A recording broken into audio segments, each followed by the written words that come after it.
बिस्मिल्लाहिर्रहमानिर्रहीम। आज हम आपको बताएंगे हम सरसों का साग कैसे बनाते हैं और बहुत आसान तरीके से। अक्सर लोग बनाते हैं, उनके साग में तेज़ी होती है और उनके बच्चे नहीं खाते या घर वाले नहीं खाते, तो हम आपको बताएंगे परफेक्ट तरीका, बहुत लजीज। जब इस रेसिपी से आप बनाएंगे तो आपके घर वाले कहेंगे ऐसा ही बनाएं। ठीक है, हम बनाना शुरू करते हैं। तो हमारे पास ये सरसों तकरीबन 2.5 किलो वज़न है और इसके डंठल नहीं है, तो 2.5 किलो वज़न है। भातू है 1 किलो हमारे पास और एक गड्डी है पालक की।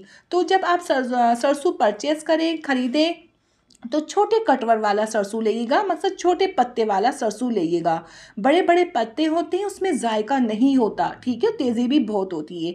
और जब हम कटिंग करेंगे तो इसमें येलो रंग के फूल होते हैं और इसके बीज होते हैं। तो आपको अभी मैं दिखाती हूँ निकाल कर। तो वो बीज हम हटा देंगे, उसकी वजह से हमारे सरसों के साग में तेज़ी हो जाती है। देखिए ये वाले बीज, येलो वाला पार्ट, ये हम हटाएंगे, ठीक है। और इस तरह करके एक एक करके हम सारे पत्ते गड्डी बनाते जाएंगे। मैंने आपसे कहा ना, जब भी सरसों खरीदे छोटे पत्तों वाला देके खरीदेगा, बहुत मज़े का होता है। जितने बड़े पत्ते होंगे उसमें जायका नहीं होगा, तो हम इसे गड्डी बना लेंगे।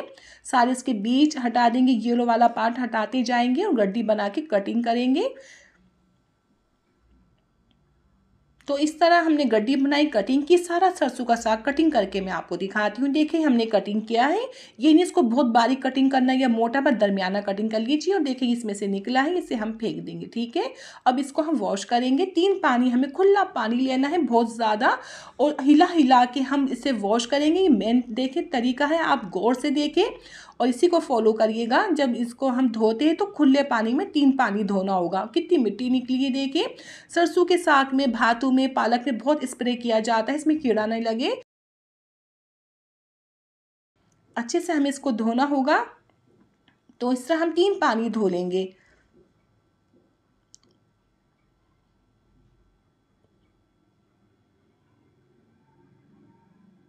तो ये 3 पानी धुल चुका है। अब हम इसे बॉयल करेंगे और जब तक हम भातू को साफ़ कर रहे हैं, ठीक है, हम भातू साफ़ कर लेंगे भतवा, और इसे भी चेक करते जाएंगे।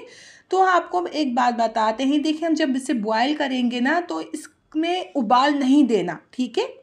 इसमें उबाल नहीं देना, बस ये बहुत तेज़ हॉट हो जाए, गर्म पानी में रहे ये, तो इसकी तेज़ी निकल जाती है। तो हम चूल्हा बंद कर देंगे और सारा निकाल लेंगे।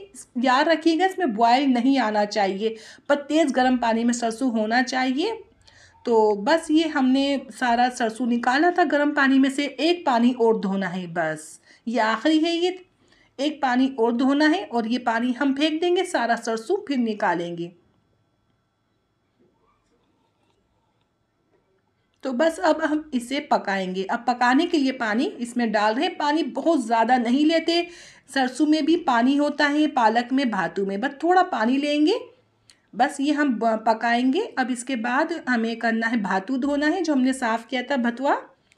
तो इसे भी हम खुला 3 पानी धोएंगे, ठीक है। अच्छे से 3 पानी धोना है, इसमें मिट्टी बहुत होती है, तो हिला हिला के हम धो लेंगे।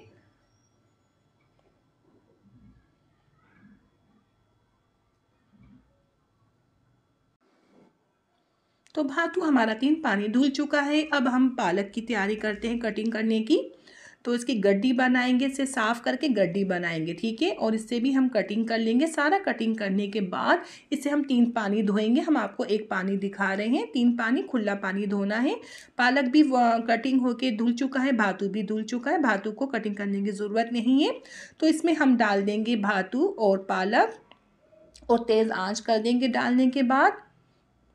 और हम डालेंगे फिर इस पालक डालने के बाद हरी मिर्चें डाल देंगे। हम 8-10 हरी मिर्चें हैं, 2 बड़ी प्याज हैं, इसे मोटा मोटा कटिंग करके डालेंगे और अच्छे से मिक्स करेंगे, हिलाएंगे। अच्छा, आप ढक्कन लगा के नहीं पकाएंगे, इसमें तेज़ी निकलती है बहुत, तो इसलिए हम ढक्कन नहीं लगाएंगे, ठीक है। और इसे हम गला लेंगे, हल्की आंच में गलाएंगे। आधा घंटा लगता है गलने के लिए। तो ये गल चुका है, ठंडा करके हम इसे ग्राइंड करेंगे। देखिए हम सरसों दिखा रहे हैं, सरसों वक्त लगता है। आधे घंटे के बाद हम चूल्हा बंद करेंगे, ठंडा करके ग्राइंड करेंगे इसे। आधे घंटे में गल गया था ये। तो देखिए हम ग्राइंड कर रहे हैं, बिल्कुल बारीक करना है इसे, बारीक पीसना है। तो हमने जब सरसों पकाया था इसमें पानी होता है, पानी भी थोड़ा डाल के पीसा जाता है ये, ठीक है। देखिए अब ऐसा हम सारा पीस लेंगे इतना बारीक, और हम इसी देगचे में डालते जाएंगे। हमने ये खाली किया था और परात में सारा डाल के ठंडा कर लिया था सरसों, ठीक है। थोड़ा अभी भी गर्म है, ये पीस चुका है। अब इसको हम भूनेंगे, इसकी पकाने की तैयारी करते हैं।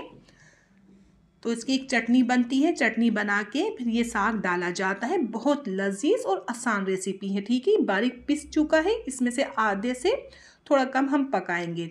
तो हम एक देगची में ऑयल डालेंगे, 300 ग्राम में ऑयल डाल रही हूँ, ऑयल इसमें थोड़ा ज़्यादा जाता है। बारीक बिल्कुल कटा हुआ लहसुन डाल देंगे, हमने 2 गड्डी लहसुन की ली थी ये, तो देसी लहसुन है, बिल्कुल बारीक डाल देंगे। इसमें कलर नहीं देना, आप कलर दे देंगे, सुरख कर देंगे तो जायका ख़त्म हो जाएगा। हमें लाइट पिंक रखना है, ठीक है। तो देखिए ये लाइट पिंक हो चुका है। अब इसमें हम टमाटर डाल देंगे, वॉश करके हमने कटिंग किए थे। आधा किलो टमाटर है ये। तो भी अच्छे से मिक्स करेंगे, हिलाएंगे और फिर कवर लगा देंगे, गलने के लिए छोड़ देंगे हम टमाटरों को। हल्की आंच में हम गलाएंगे। तो टमाटर हमारे गल चुके थे, अब इसकी हम भुनाई करेंगे। तेज़ आंच करके हम टमाटर को भून लेंगे, बहुत अच्छे से भूनेंगे। इसमें कुछ भी मसाले नहीं जाते, हल्दी, धनिया, लाल मिर्च या गरम मसाला नहीं, बिल्कुल भी नहीं डाले जाते इसमें, बहुत कम, बल्कि मसाले होते ही नहीं है, सिर्फ नमक में बनाए जाते हैं। हरी मिर्ची, नमक, टमाटर, लहसुन, बस। इतने मज़े का ये साग बनता है ना, आप बनाएंगे आप वाकई बोलेंगे, बल्कि आप मुझे दुआएं देंगे, वाकई ये साग की रेसिपी है क्या है, इतने मज़े का बनता है, आप बार बार बनाएंगे, आपके घर वाले बहुत पसंद करेंगे इसे। तो ये देखिए टमाटर भून चुके थे और हमने ये साग डाल दिया है। आधे से थोड़ा सा कम साग लिया है हमने, अच्छे से मिक्स करेंगे। अब हमने फुल आंच कर दी है, ठीक है। अब इसकी हमें भुनाई करनी है, मिक्स करके भुनाई करेंगे और नमक भी डाल देंगे। नमक इसमें कम डाला जाता है, तो 1 टेबल स्पून में नमक डाल रही हूँ। और हम ढक्कन लगा लगा के भुनाई करेंगे, इसमें से बहुत छींटे निकलते हैं। जब हम इसे उबाल रहे थे ना, तो इसलिए हमने पानी कम डाला था। तो हम बहुत ज़्यादा पानी डालते तो भुनाई में बहुत वक्त लगता। अभी ये बहुत जल्दी भुन जाएगा, पानी कम है। जब भुन जाएगा तो देखिए ये हमने जो साग हमारा बचा था, इसको हम फ्रीज़र कर देंगे। बचे हुए साग को फ्रीज़र कर देंगे हम, जब हमें ज़रूरत होगी हम पका लेंगे। तो ये देखिए भुनाई हो चुकी, हमने ढक्कन लगा लगा के इसकी भुनाई की है। तो बस भुनाई का ये है, आपका ऑयल ऊपर आ जाता है, इसकी निशानी, ऑयल थोड़ा ज़्यादा जाता है। और हरी मिर्ची हम बारीक कटिंग करके डाल देंगे। तो हरी मिर्ची आप अपने हिसाब से डाल दीजिए, आपको कितनी पसंद है। बस ये तैयार है, ऑयल ऊपर आ गया है। तो जब इसकी बुनाई की जाती है तो थोड़ा कवर लगा के बुनाई करते हैं, इसके छींटे बहुत ज़्यादा बाहर निकलते हैं। जब भी आप हिलाएंगे, कवर हटा के हल्की आंच करके हिलाएंगे, इसके छींटे आपको ना लगे, ठीक है। फिर दोबारा तेज़ आंच कर देंगे। तो बस ये तैयार है और आपको मैं सर्व करके दिखाती हूँ। तो जब आप इसे बनाएंगे और अपने घर वालों को खिलाएंगे, वो आपकी बहुत तारीफ़ करेंगे, वाह क्या सरसों का साग बनाया है। तो मैं उम्मीद करती हूँ आपको ये रेसिपी पसंद आएगी। अपना बहुत ज़्यादा ख्याल रखिएगा और अपनी दुआ में मुझे याद रखिएगा। मैं आपसे इजाज़त चाहती हूँ, इंशाअल्लाह नई रेसिपी के साथ हाजिर होंगे। अल्लाह हाफिज़।